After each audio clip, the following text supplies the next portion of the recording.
कर्म के बंधन से आवागमन या जन्म जन्मांतर का क्या संबंध है?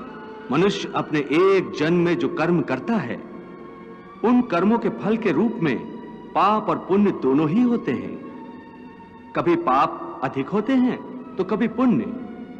दोनों का दुख सुख भोगते हुए मनुष्य अपने नए जीवन में जो कर्म करता है, उनका हिसाब पाप पुण्य के खाते में नए सिरे से लिख दिया जाता है। इस तरह इन नए कर्मों को भोगने के लिए एक और नया जन्म लेता है और जन्म जन्मांतर का यह सिलसिला लगातार चलता रहता है और मनुष्य की आत्मा का अपने परमात्मा से मिलन नहीं होता, जिसे मोक्ष कहते हैं। हे कृष्ण, इसका अर्थ तो यह हुआ कि मोक्ष प्राप्त करने के लिए मनुष्य को पाप और पुण्य से बचने के लिए कोई कर्म ही नहीं करना चाहिए। सारे कर्मों का त्याग करके सन्यासी बन जाना चाहिए। कोई भी मनुष्य अकर्मण्य नहीं हो सकता।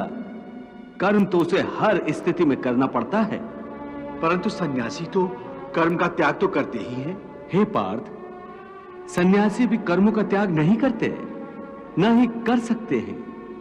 मैंने पहले ही कहा था कि सन्यासी भी कर्म करते हैं। खाना पीना, उठना बैठना, तपस्या करना, साधना करना, ये सब भी तो कर्म ही है। कर्म से कोई कैसे मुक्त हो सकता है?